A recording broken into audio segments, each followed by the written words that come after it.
ایک ہی گاؤں میں یا اس سے کچھ فاصلے کے اوپر آپ اس سے مل لیے، اس سے مل لیے، ظاہر ہے کہ نئی دنیا وجود میں آ گئی، تمدن میں تغیرات آ گئے، نئے شہر بن گئے۔ اس وقت صورتحال یہ ہے کہ ایک شخص مثال کے طور پر جزیرہ نما عرب میں بیٹھا ہوا ہے، ممکن ہے اس کا ایک بیٹا کہیں آسٹریلیا میں ہو، اس کی کوئی دوسری بیٹی کہیں امریکہ میں ہو، اس کی کوئی تیسری بیٹی ہو سکتا ہے کہ یورپ میں کسی شہر میں ہو۔ تو جب اتنے بڑے پیمانے پر دنیا میں یہ سارے معاملات ہوئے ہیں تو اس سے خود معاشرت کے بارے میں بہت سے مسائل پیدا ہوتے ہیں، معاشرتی ذمہ داریوں کے بارے میں پیدا ہوتے ہیں۔ اس میں بھی ہم سب سے پہلے اپنے پروردگار کی ہدایت کی طرف رجوع کریں گے۔ سیاست کا معاملہ بھی یہی ہے۔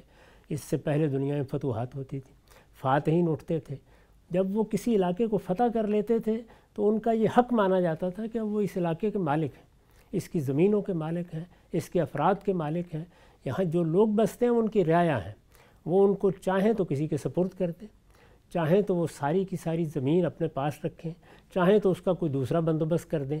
یہ ساری چیزیں دنیا میں لوگوں نے اختیار کی۔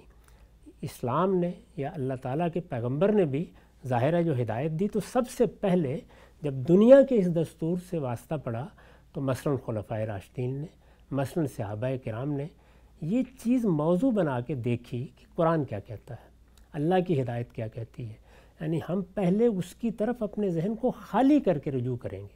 سب سے پہلا کام یہی ہے۔ اس کے بعد معیشت کے مسائل پیدا ہوئے۔ معیشت کے مسائل خود رسالت مآب کے زمانے میں بھی تھے، یعنی بازار میں کیا ہو رہا تھا، خرید و فروخت کیسے ہو رہی تھی، لوگوں کو محاصل سے اگر آپ بچانا چاہتے ہیں یا ان پر لگانا چاہتے ہیں اس کے لیے کیا قاعدے کیا ضابطے ہوں گے، یہ چیزیں خود رسالت مآب کو بھی پیش آئیں۔ تو اس میں اللہ کی ہدایت کو سب سے پہلے دیکھا گیا، خلفائے راشدین کو بھی پیش آئیں، اس میں بھی یہی دیکھا گیا۔ سود کا معاملہ اس وقت تو زیر بحث نہیں آیا، سب سے پہلے خود حضور کے زمانے میں زیر بحث آ گیا، یعنی جن لوگوں نے سودی کاروبار شروع کر رکھا ہوا تھا ان کا معاملہ زیر بحث آیا، اس کے بارے میں ایک قانون بنانا پڑا، اس قانون کے کچھ نتائج قرآن مجید نے بیان کیے، یہاں تک کہ اس میں فوجی کارروائی کی دھمکی دی گئی اور یہ کہا گیا کہ یہ کاروبار بند کر دیا جائے۔ تو یہ کوئی نئی چیز نہیں ہے، اس لیے جب بھی کوئی مسئلہ پیش آئے گا سب سے پہلے ہم پلٹ کے دیکھیں گے کہ ہمارے پروردگار کی ہدایت کیا ہے، ہمارے پیغمبر نے ہمیں کیا چیز دی ہے، اس کو سمجھیں گے۔ اس میں اگر ماضی میں کوئی فہم ہے اس پر بھی نظر ثانی کریں گے، دوبارہ دیکھیں گے، اس کو اچھی طرح غور کر کے دیکھیں گے کیا اس کے سمجھنے میں اس سے پہلے کوئی غلطی تو نہیں ہوئی، اس پر نظر ثانی کی ضرورت تو نہیں ہے۔ جب ہم اس کو سمجھ لیں گے تو پھر ہم دیکھیں گے کہ موجودہ صورتحال کیا ہے، اس نے کیا تقاضے پیدا کیے ہیں، ان پر ان کا اطلاق کیسے کرنا ہے۔ یہ ہماری دینی ذمہ داری ہے۔ ہم جب مسلمان ہیں تو پہلا کام یہ کرنا ہے۔ علوم میں بات کا مرحلہ ہے، یہ ایک چیز ہوئی۔ میں نے عرض کیا کہ تینوں چیزیں ہیں۔ دوسرا کیا ہے؟ دوسرا یہ ہے کہ ہمیں جو مسئلہ اس وقت درپیش ہے اس کے بارے میں اس سے پہلے مسلمانوں کا علم کچھ کر چکا ہے، یعنی ہمارے ہاں فقہ ترتیب دی گئی ہے، فقہ کا موضوع ہی یہی مسائل ہوتے ہیں۔ ہمارے ہاں بین الاقوامی قانون کے بارے میں بھی ہمارے فقہاء نے کتابیں لکھی ہیں، مثلا کتاب الخراج ہے، اسی طرح کتاب السیر ہے اور اس طرح کی چیزیں ہیں۔ محمد بن حسن شیبانی کی کتابیں ہیں، اسی طریقے سے کتاب الاموال کے نام سے بعض کتابیں ہیں، ان میں یہ سارے مسائل زیر بحث آئے ہیں۔ بین الاقوامی قانون کے مسئلے ہیں، مختلف ملکوں کے ساتھ کیسے معاملہ کرنا ہے، مسلمانوں کی حکومتیں کیا استحقاق رکھتی ہیں، اگر دوسری طرف سے کوئی معاملہ ہو جائے گا تو وہاں کیا کرنا ہے، تو ہم اس علم سے بھی فائدہ اٹھائیں گے۔ ظاہر ہے کہ وہ علم اپنے زمانے کو سامنے رکھ کر اور دین اور پیغمبر کی ہدایت کو پیش نظر رکھتے ہوئے کچھ فیصلے سنا رہا ہے، وہ صحیح بھی ہو سکتے ہیں، وہ غلط بھی ہو سکتے ہیں، ان سے استفادہ کریں گے۔ پھر یہ کہ خود اپنے زمانے میں جو چیز پیدا ہوئی ہے وہ اگر کوئی نئی چیز ہے تو کیا ہمارے اختیار کی چیز ہے، کیا وقت نے اس کو ہم پر مسلط کر دیا ہے، کیا ہم اس سے الگ ہو سکتے ہیں، اس پہلو سے اس کا بھی جائزہ لیں گے، کیونکہ اس میں بھی ہمارے دین کی رہنمائی موجود ہے کہ کب ہمارا اختیار فیصلہ کن ہوتا ہے، کب کوئی چیز ہمارے لیے اکراہ بن جاتی ہے یا اضطرار بن جاتی ہے۔ یہ سارے اصول ہمیں بتا دیے گئے ہیں، ان چیزوں کو سامنے رکھ کر پھر دیکھیں گے۔ اور جس طرح کہ میں نے عرض کیا کہ اللہ کی کتاب، اس کی ہدایت، یہ پہلے، مسلمانوں کے علم کی روایت اس کے بعد، اور پھر خود اس چیز کا جائزہ یعنی اس نے ہمیں کہاں کھڑا کیا ہے؟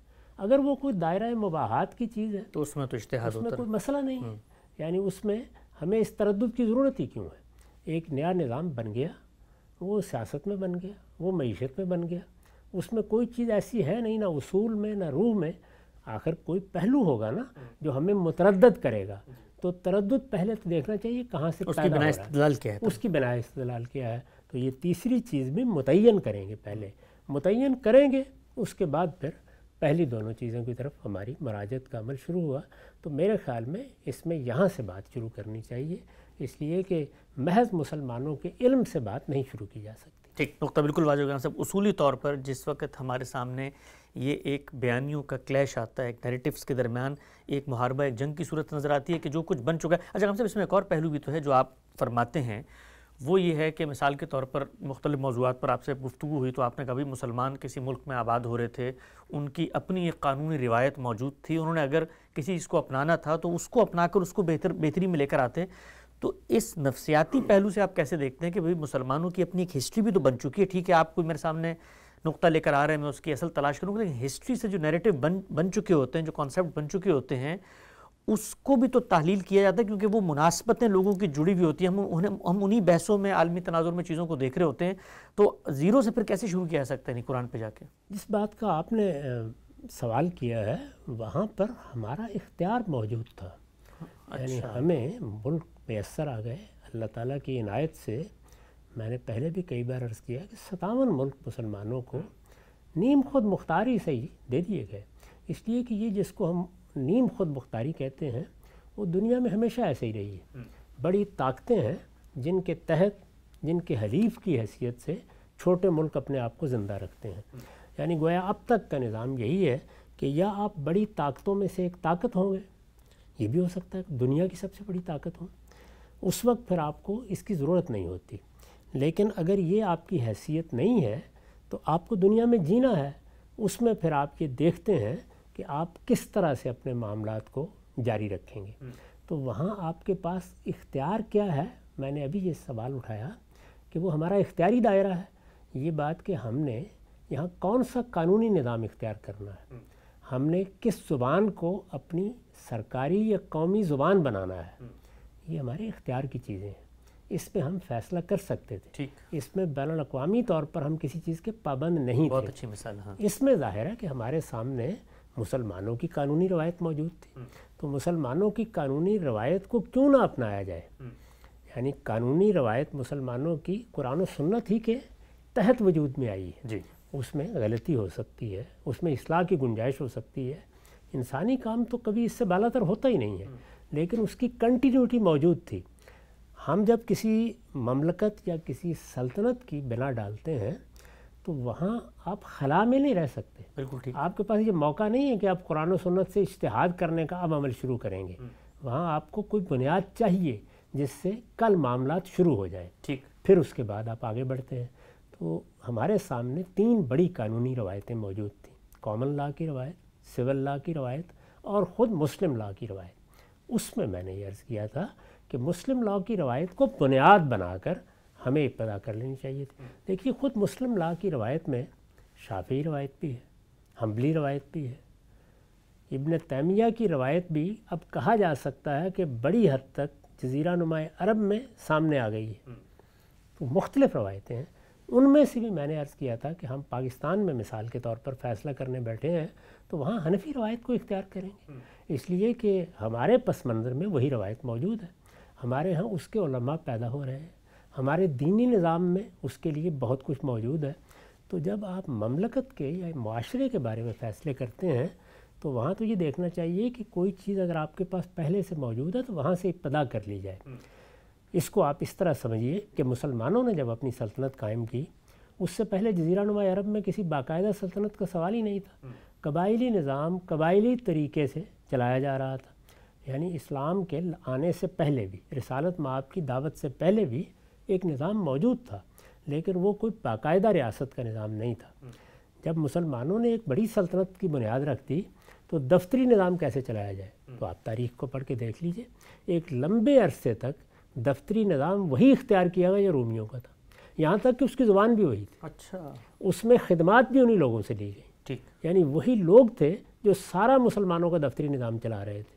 اس دفتری نظام میں یہ کہیں آ کے عبد الملک بن مروان کے زمانے میں زبان تبدیل کی گئی اور پھر بتدریج اس کو مسلمانوں نے اپنی زبان میں بدلا، اپنی روایات کے مطابق تبدیل کیا، اور پھر جب ہمارے ہاں فقہی روایت قائم ہوئی تو اس کے اثرات بھی اس کے اوپر پڑے، چنانچہ دکھائے جا سکتے ہیں.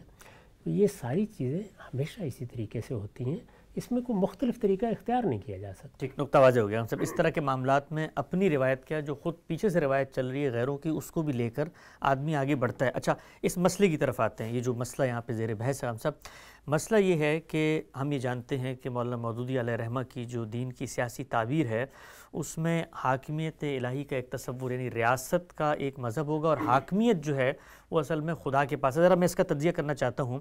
اس کو لوگ عام طور پر اس طرح پیش کرتے ہیں کہ جیسے یہ ماضی کا کوئی ڈسکورس تھا جس کو لے کر چلا جا رہا تھا، اور ماڈرن نیشن اسٹیٹ کا ایک چیلنج آیا، اس کے اندر پھر آپ نے ایک اجتہاد کر کے دونوں کو بلینڈ کرنے کی کوشش کی. خود یہ مجھے بتائیے گا کہ یہ جو تصور ہے کہ ایک اسٹیٹ ہے، ایک ریاست ہے، خطہ ارض ہے، مسلمانوں کو وہاں پر اقتدار حاصل ہو گیا ہے، یہ بحث کیا ہمارے علم کی بحث کبھی بنی بھی تھی کہ جی اس ریاست میں حاکمیت الہی کس کے پاس ہوگی؟ یہ بحث کبھی ہمارے ہاں نہیں ہوئی، نہ ریاست کو کبھی اس حیثیت سے دیکھا گیا ہے. مسلمانوں نے بڑی بڑی سلطنتیں قائم کی ہیں، ان کے ہاں سلطنت میں، ریاست میں، نظم حکومت میں یہ چیز اس طریقے سے کبھی زیر بحث ہی نہیں آئی. اچھا، ان کے ہاں مذہب کا مخاطب فرد ہے، یعنی مسلمانوں کا امام. مسلمانوں نے جس شخص کو اپنا حکمران منتخب کیا ہے وہ کوئی روبوٹ نہیں ہے، وہ ایک جیتا جاگتا انسان ہے. وہ جیتا جاگتا انسان کیا مذہب رکھتا ہے، کیا دین رکھتا ہے؟ اس کا مذہب، اس کا دین اگر اسلام ہے، یعنی خدا نخواستہ ایسی صورت نہیں ہے کہ مسلمانوں کی قوم ہے اور ان پر، مثال کے طور پر عرض کر رہا ہوں، انگریز حکمران ہو گئے ہیں، فرانسیسی حکمران ہو گئے ہیں، مسلمان حکمران ہے. تو مسلمان حکمران مسلمان کی حیثیت سے اللہ تعالیٰ کی حاکمیت کا پابند ہے. یعنی اللہ تعالیٰ کی حاکمیت کا مطلب کیا ہے؟ مطلب یہ ہے کہ وہی میرا رب ہے، وہی میرا معبود ہے، اور وہی اس کائنات کا بادشاہ ہے. تو اس کی یہ حیثیت کہ وہ اس کائنات کا بادشاہ ہے، اس کو مانے بغیر میں مسلمان ہو کیسے سکتا ہوں؟ یعنی میرے لیے تو اللہ تعالیٰ کے معاملے میں یہ سب چیزیں واضح ہیں. ٹھیک، قرآن مجید سے واضح ہیں. چھوٹی سی سورہ ہے قرآن مجید کی، سورہ ناس، ہم عام طور پر اس کو دعا کے طور پر پڑھتے ہیں. اس میں دیکھیے ابتدا کہاں سے ہوتی، یعنی اعوذ برب الناس مالک الناس الہ الناس. یعنی وہاں ہم اس کا اعتراف کرتے ہیں کہ وہ انسانوں کا رب بھی ہے، وہ انسانوں کا بادشاہ بھی ہے، اور وہ انسانوں کا معبود بھی ہے. ٹھیک، تو اللہ تعالیٰ کی یہ حیثیت تو باعث نزاع ہی نہیں ہے. مسلمان اپنی مسلمانی کی حیثیت میں اس کو مانتا ہے تو مسلمان ہے. تو اس وجہ سے یہ بحث کبھی بھی ریاست کے حوالے سے نہ ہوئی ہے، نہ ہونی چاہیے، نہ یہ کی جا سکتی ہے. ٹھیک، یہ بحث جب ہوگی فرد کے حوالے سے ہوگی. اس کو میں نے بیان بھی کیا ہے جب میں نے جوابی بیانیہ کے نام سے ایک مضمون لکھا تھا غالباً 2015 میں. اس میں نے اس کو بیان کیا ہے، واضح کیا ہے کہ ہمارے لیے یہ مسئلہ کہ اسلام کس نے قبول کرنا ہے، اسلام پر کس نے عمل کرنا ہے، یہ فرد کا مسئلہ ہے. یعنی میں مسلمان ہوتا ہوں تو مسلمان ہونے کا مطلب ہی یہ ہے کہ میں نے ذات باری کو اپنا خالق مان لیا ہے، میں نے اس کائنات کا بادشاہ مان لیا ہے، میں نے معبود مان لیا ہے. یعنی جب ہم اپنے آپ کو مسلمان کہتے ہیں تو ان سب باتوں کا اعتراف کرتے ہیں. اگر اس میں کوئی شخص خود فراموش ہے اور اس کو یہ یاد نہیں رہا کہ مسلمان کی حیثیت سے یہ سب چیزیں وہ مانتا ہے، یاد دلا دیں گے اس کو.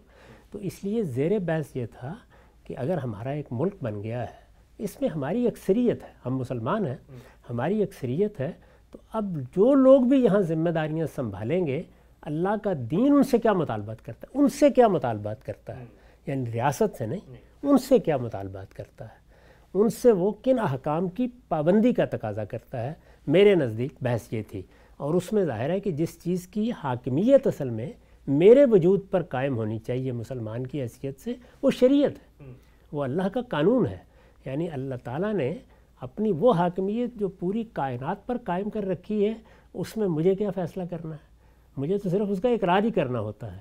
میرے لیے وہ حاکمیت معنی خیز اس وقت ہوتی ہے جب مجھے پتہ چلتا ہے کہ وہ کائنات کا بادشاہ میرا بھی بادشاہ ہے، اور اس نے مجھے یہ حکم دے رکھا ہوا ہے، مجھے یہ ہدایت کر رکھی ہوئی ہے، تو اس کے حکم سے کوئی حکم بالاتر نہیں ہو سکتا، اور اس کی ہدایت کو کوئی چیز منسوخ نہیں کر سکتی۔ اس کی ہدایت میرے لیے کیا ہے؟ اگر کوئی سوال تھا تو وہ سوال یہ تھا جو کسی دستور ساز اسمبلی میں، کسی پارلیمنٹ میں، کسی سیاسی معاہدے کے موقع پہ زیر بحث آنا چاہیے تھا کہ ہم مسلمان ہیں، ہم جو ریاست بنانے جا رہے ہیں یا ہم کوئی دستور بنانے جا رہے ہیں تو کہیں ہم کسی ایسی چیز کی خلاف ورزی تو نہیں کر رہے ہیں جس کا ہمارے پروردگار نے ہمیں شخصی حیثیت سے پابند کر رکھا ہوا ہے، اس لیے کہ اس نظم کو ہمیں چلانا ہے، تو ہم کس جگہ پر کھڑے ہیں۔ تو سوال در حقیقت ریاست پاکستان کا نہیں تھا، ریاست افغانستان کا نہیں تھا، سوال یہ تھا کہ وہاں جو لوگ حکمرانی کے منصب پر فائز کیے جا رہے ہیں ان کا ایمان کیا ہے، ان کا عقیدہ کیا ہے، ان کی ذمہ داریاں کیا ہیں، وہ دین کے لحاظ سے کن چیزوں کے لیے جواب دہ ہیں، وہ دین پر عمل پیرا ہوں گے یا ریاست کے معاملات میں دین کو کہیں الگ رکھ دیں گے، یہ سوال تھا۔ اس پر بحث بھی یہاں سے ہونی چاہیے تھی۔ ریاست کا کیا تعلق ہے اس کو ہم دیکھیں گے، کیا ریاست ہے؟ یعنی اگر وہ بنو امیہ نے قائم کی ہے تو وہ بنو امیہ کی حکومت ہے، ایک خاندان کی حکومت ہے، ایک خاندان کی حکومت ہے۔ چنانچہ آپ کیا کہتے ہیں؟ آپ کہتے ہیں کہ دولت بنو امیہ ہے، یہ کیا کہتے ہیں؟ یہ دولت بنو عباس ہے، یہی کہتے ہیں نا؟ جی اچھا، خلفائے راشدین کی حکومت ہے، ان کے بارے میں بھی یہی کہتے ہیں۔ جی یعنی رسالت میں آپ صلی اللہ علیہ وسلم کے خلفاء حکومت کر رہے ہیں، تو حکومت کیا ہے، اس کی نوعیت کیا ہے، اس کا معاملہ کیا ہے، یہ تو حالات کے لحاظ سے طے ہوگا۔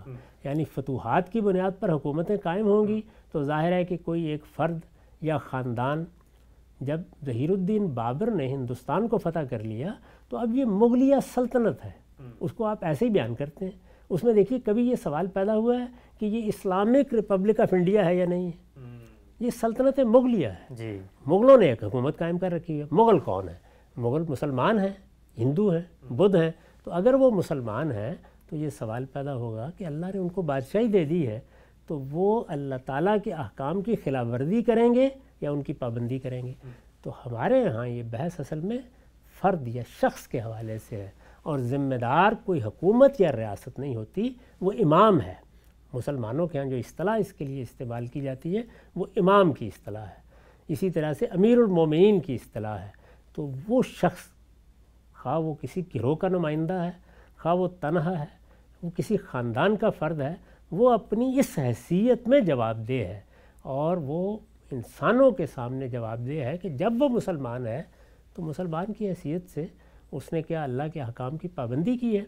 ہمارے ہاں ہمارے فقہاء نے، ہمارے علماء نے بادشاہوں کے نام خطوط لکھے ہیں، اور اس میں سب سے زیادہ مفصل خط کہیے یا مفصل تحریر کہیے وہ قاضی ابو یوسف کی ہے۔ انہوں نے وہ اپنے زمانے کے سب سے بڑے حکمران کے نام لکھا ہے، تو اس کو بتایا ہے کہ تم مسلمان ہو اور یہ اللہ نے تم پر عنایت کی ہے کہ تم اس سلطنت کے بادشاہ بنا دیے گئے ہو، تو اب تمہیں کن چیزوں کا خیال رکھنا ہے؟ محاصل میں، قانون میں، ضابطے میں، اسی طرح سے انتظامی امور میں، یہ سارے معاملات فرد کے حوالے سے وہاں زیر بحث آتے ہیں۔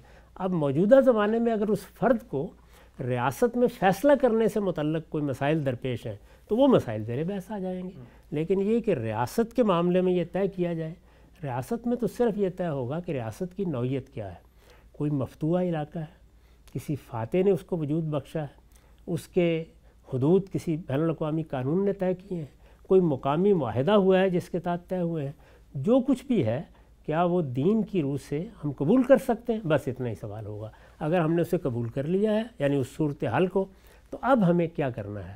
اب ہمیں یہ دیکھنا ہے کہ وہاں ہم جو نظام بنانے جا رہے ہیں اس میں ہم چونکہ مسلمان ہیں تو کوئی ایسا کام نہیں کریں گے جس میں اللہ کے کسی حکم کی خلاف ورزی ہو رہی ہے۔ ٹھیک، نقطہ واضح ہوا غم صاحب۔ اچھا غم صاحب، یہ جو پورا کا پورا مسئلہ ہے، اس میں جو آپ کی میتھڈالوجی ہے اس کا میں اطلاق کرتا ہوں آپ کے زاویے سے۔ مثال کے طور پہ آپ نے ایک جدید ریاست بنائی ہے، نیشن اسٹیٹ کے اصول پہ دنیا میں پولیٹیکل ڈیولپمنٹس ہوتی ہیں، نئے ڈھانچے بنتے ہیں، اس میں ایک صاحب علم آ کر یہ بات بیان کرتا ہے کہ جی اس میں حاکمیت کا جو تصور ہے وہ خدا کے ساتھ خاص ہونا چاہیے کہ اسی کی حاکمیت ریاست پہ قائم ہوگی، اس کو دستور میں لکھیں۔ تو آپ کی جو میتھڈالوجی ہے اس میں سب سے پہلا سوال آپ یہ کریں گے بھائی یہ آپ ایک خالق کی طرف سے دعویٰ کر رہے ہیں تو پہلے اس کی دینی جو ہمارے پاس مصادر موجود ہیں، سورسز ہیں، اس میں مجھے بتائیے کہ مجھ سے یہ مطالبہ خالق نے کیا ہے کہ یہ کام ہونا چاہیے، اس کے بعد میں ریاست کے اندر اگر کوئی اس کا اشتراک پیدا ہو سکتا تو پھر میں کرنے کی کوشش کروں گا؟ ظاہر ہے سب سے پہلا سوال یہ ہوگا نا کہ ریاست مخاطب ہی کہاں ہوئی ہے؟ یعنی قرآن میں تو خطاب صرف دو ہیں، یا وہ فرد سے بحیثیت فرد ہوتا ہے یا مسلمانوں سے بحیثیت جماعت ہوتا ہے۔ تو مسلمانوں سے بحیثیت جماعت جو خطاب کیا جاتا ہے وہ ظاہر اجتماعی معاملات سے متعلق ہے، وہ زیر بحث آئے گا، اس کو اسی طرح زیر بحث بھی آنا چاہیے۔ وہ بارہا میں خود بیان کرتا ہوں، یہ معلوم ہے کہ میں نے جوابی بیانیہ میں بھی ایک نقطے کے تحت وہ سارے احکام بیان کر دیے تھے جو اللہ تعالیٰ نے مسلمانوں کو جماعت کی حیثیت سے دیے ہیں۔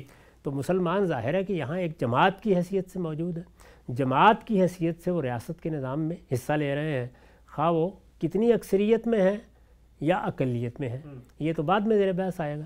تو جو بھی ان کی حیثیت ہے اس میں وہ مخاطب ہیں اللہ تعالیٰ کے احکام کے، ان کو فیصلہ کرنا ہے کہ وہ اللہ تعالیٰ کے احکام کی پیروی کریں گے یا ان کی خلاف ورزی کریں گے۔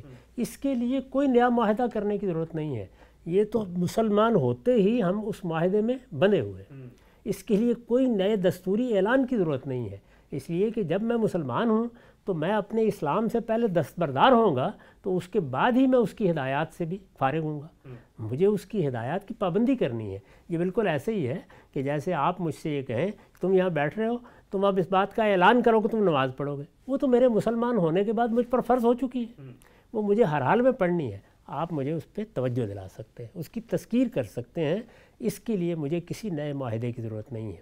دستور کیا ہے؟ ایک میثاق ملی ہے، میثاق ملی اپنے کچھ تقاضے رکھتا ہے، میرے پاس ایک میثاق دینی موجود ہے، وہ میرے پروردگار کے ساتھ ہوا ہے، وہ میرا فرد کی حیثیت سے بھی ہوا ہے اور پوری قوم کا بھی ہوا ہے۔ پوری قوم سے مراد مسلمان قوم، یعنی مسلمانوں کی جماعت جہاں جہاں بھی دنیا میں وہ موجود ہیں، ان کو اللہ تعالیٰ نے کچھ احکام دیے ہیں جو جماعت کی حیثیت سے دیے ہیں۔ جب وہ ان احکام کے مکلف ہو جاتے ہیں ان کی پابندی ان کے لیے ضروری ہوتی ہے۔ وہ احکام دین میں لکھے ہوئے ہیں، ان کے لیے بھی کسی نئے اعلان کی ضرورت نہیں ہے۔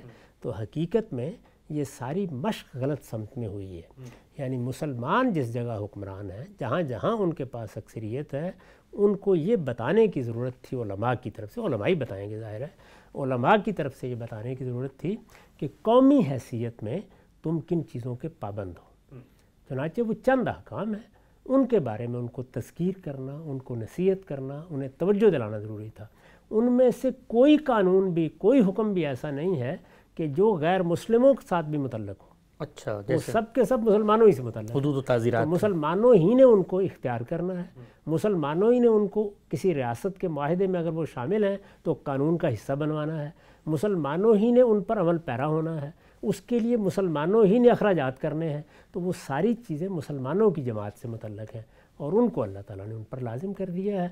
دین کے معاملے میں تو بالکل واضح جگہ پر ہم کھڑے تھے، اس میں نیا کام کرنے کا کون سا تھا جس کے لیے ہم نے یہ سارے معاملات موڑ لے لیے۔ ٹھیک، اچھا ہم صاحب ایک سادہ مثال آپ کی خدمت میں پیش کرتا ہوں، کاؤنٹر مثال کے طور پہ میں بھی مسلمان ہوں، آپ بھی مسلمان ہیں، ہم دونوں ایک نیا کاروبار شروع کرنے جا رہے ہیں۔ اب ظاہری بات ہے جب ہم مسلمان ہیں، لکھی پڑی بات ہے کہ ہمیں کاروبار میں دین کے بتائے ہوئے اصولوں کی ہی پاسداری کرنی ہے، لیکن اگر میں اور آپ اس معاہدے میں یہ لکھ لیں جو کاروبار کا میرے آپ کے درمیان ہو کہ 10 صورتیں پیش آتی ہیں کاروبار کے اندر، ہمیں ایڈورٹائزمنٹ کرنی ہے، کاروبار میں ہم نے نئے نئے مالی موڈز میں جانا ہے، ہم یہ لکھ لیں کہ ہم اپنے کاروبار کو آئندہ قرآن و سنت ہی کی روشنی میں چلائیں گے، تو یہی معاملہ اگر ریاست کی سطح پر مسلمانوں کی ایک ملک میں اکثریت تھی، انہوں نے کہہ دیا کہ بھائی ہم دستور بنا رہے ہیں، قانون سازی روز ہوگی، 10 جگہوں پہ ہوگی، ہر جگہ پہ جو دین کی اصولی ہدایت ہے ہم اس کی خلاف ورزی نہیں کریں گے، اس زاویے سے ہماری ہر قانون سازی پہ حاکمیت خدائی کی رہتی ہے، تو ایک ضرورت تو پیدا ہوگی نہیں معاہدے کی۔ اس کا انحصار اس پر ہے کہ جو آپ ریاست قائم کر رہے ہیں اس کے شرکا کون ہیں۔ یہ جو آپ نے معاہدے کی مثال دی ہے وہ اس لیے صحیح نہیں ہے کہ اگر میں اور آپ دونوں مسلمان ہیں تو پھر تو کر سکتے ہیں، تو لکھ سکتے ہیں، لیکن اگر مثال کے طور پر میں نے کسی مشرک کے ساتھ، کسی ہندو کے ساتھ، کسی بدھ کے ساتھ، کسی مسیحی کے ساتھ مل کے معاہدہ کیا، پھر کیسے لکھیں گے؟ یعنی پھر تو نوعیت بالکل تبدیل ہو جائے گی۔ اور قومی ریاست کے اندر یہ نوعیت نہیں ہوتی۔ قومی ریاست میں نوعیت یہ نہیں ہوتی، قومی ریاست میں آپ دوسرے بہت سے لوگوں کے ساتھ شامل ہو کر اس کا حصہ ہوتے ہیں۔ تو پہلے یہ طے کیجئے نا، اسی لیے میں نے وہاں یہ بحث اٹھائی تھی کہ قومی ریاست کے بارے میں یہ بحث ہو رہی ہے، آپ قومی ریاست کو ماننے سے انکار کر دیں اور جو چاہیں کریں، جو چاہیں کریں، ٹھیک۔ لیکن یہ ہے کہ قومی ریاست کو جب آپ نے قبول کر لیا تو اس کا مطلب یہ ہے کہ آپ ہی کی مثال کو اگر میں مستعار لوں تو آپ نے یہ طے کر لیا کہ یہاں 2 ہندو ہیں، 4 اس میں مسیحی ہیں، 8 مسلمان ہیں، انہوں نے مل کے کاروبار کرنے کا فیصلہ کیا ہے. اب بتائیے کیا معاہدہ ہونا چاہیے؟ بہت اہم مثال، بہت ہی اچھی اس وجہ سے آپ کو پہلے یہ دیکھنا پڑتا ہے کہ آپ جو معاہدہ کر رہے ہیں وہ کیا ہے. اچھا مثال کے طور پر آپ کہتے ہیں جی ایسا معاہدہ کرنا ہی جائز نہیں ہے، یعنی کاروبار کرنا ہی جائز نہیں ہے، تو بیسس پہ ہوگی نا پہلے پھر. لیکن یہ کہ آپ آگے سے کیسے بات شروع کر سکتے ہیں. تو قومی ریاست اصل میں اس اصول پر قائم ہوتی ہے کہ یہ علاقہ ہے، اس علاقے میں ہم نے لوگوں کا یہ حق مان لیا ہے کہ وہ اپنی حکومت اپنی مرضی سے قائم کر سکتے ہیں. حدود اربع طے ہو گئے، وہ لوگ کون ہیں؟ آپ پاکستان پہ نگاہ ڈال کے دیکھ لیجیے، اس میں ہندو بھی تھے، اس میں مسیحی بھی تھے، اس بھی وقت بھی ہیں، سکھ بھی تھے، اسی طرح اس میں سکھ بھی تھے، اس میں بدھ بھی تھے، اس میں اور بعض پارسی بھی تھے، ایسے ہی مسلمان بھی تھے. مسلمانوں کی اکثریت تھی، ٹھیک، یعنی یہ سب تھے. اسی طرح کا معاملہ باقی علاقوں میں دیکھیے، افغانستان کو دیکھ لیجیے، ایران کو دیکھ لیجیے، عراق کو دیکھ لیجیے، شام کو دیکھ لیجیے. ابھی شام میں ایک بڑی تبدیلی آئی ہے اور کہا جا سکتا ہے کہ وہ تبدیلی اس طریقے سے آئی ہے گویا فتح ہوا ہے علاقہ.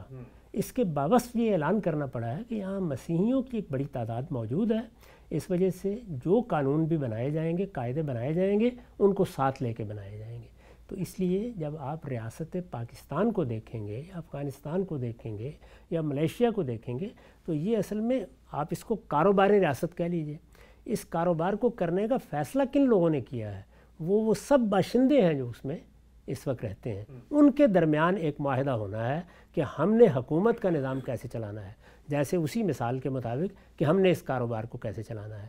اس میں ظاہر ہے آپ کو بات کرنی پڑے گی، آپ کو بتانا پڑے گا کہ بھائی میں مسلمان ہوں، مسلمان کی حیثیت سے میں فلاں چیزوں کا پابند ہوں. اب اسی مثال کو آگے بڑھائیے، یعنی میرے ساتھ معاہدہ کرنے والوں میں مسیحی بھی ہیں، میرے ساتھ معاہدہ کرنے والوں میں سکھ بھی ہیں.